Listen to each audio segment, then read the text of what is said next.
dosen pengasuh Ibu Made Devi Wedayanti SAP MSI. Hello, Assalamualaikum.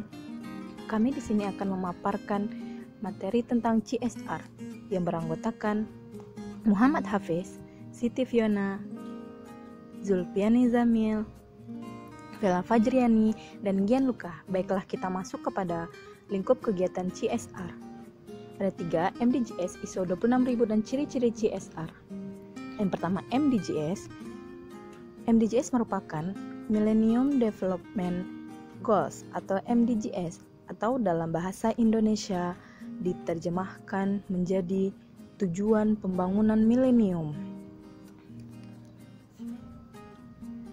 yang merupakan sebuah paradigma pembangunan global yang dihasilkan dari kesepakatan antara kepala negara beserta perwakilan dari 189 negara anggota Perserikatan Bangsa-Bangsa di kota New York, Amerika Serikat pada bulan September tahun 2000. Adapun prinsip-prinsip ISO 26000, yang pertama, menanggulangi kemiskinan dan kelaparan. Yang kedua, mencapai pendidikan dasar untuk semua kalangan. Yang ketiga, mendorong kesetaraan gender serta pemberdayaan perempuan. Yang keempat, menurunkan angka kematian pada anak. Lalu yang kelima, meningkatkan kesehatan ibu. Yang keenam, memerangi penyakit HIV atau AIDS. Yang ketujuh, memastikan kelestarian lingkungan hidup. Dan yang terakhir, membangun kemitraan global untuk pembangunan. Ya, kita masuk yang kedua, yaitu ISO 26000.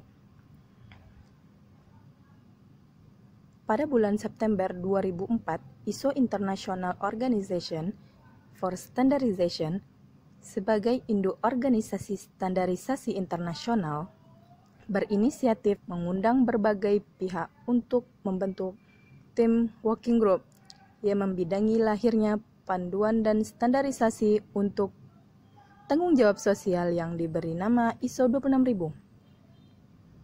Pembentukan ISO 26000 ini diawali ketika pada tahun 2001, Badan ISO meminta ISO on Consumer Policy atau Kopolko merundingkan penyusunan standar Corporate Social Responsibility.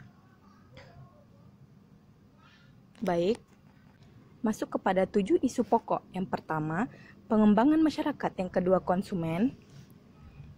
Yang ketiga, praktek kegiatan institusi yang sehat. Yang keempat, lingkungan. Yang kelima, ketenagakerjaan. Yang keenam, hak asasi manusia. Dan yang terakhir, organizational governance. Prinsip-prinsip dasar. Yang pertama, kepatuhan kepada hukum. Yang kedua, menghormati instrumen. Yang ketiga, menghormati stakeholder dan kepentingannya. Yang keempat, akuntabilitas. Yang kelima, transparansi. Yang keenam, perilaku yang beretika. Yang ketujuh, melakukan tindakan pencegahan. Yang kedelapan, menghormati dasar-dasar hak asasi manusia. Ya, kita masuk pada ciri-ciri CSR. Ciri-ciri CSR seharusnya merupakan aktivitas yang melebihi kepatuhan terhadap peraturan perundang-undangan yang berlaku. CSR seharusnya bisa menghasilkan dampak semi permanen bagi perusahaan. CSR harus memperhitungkan dan mempertimbangkan kepentingan pemangku kepentingan di dalam dan di luar perusahaan. CSR harus mengandung sistem governance. CSR seharusnya mengikuti ISO 26000. Terima kasih, semoga bermanfaat.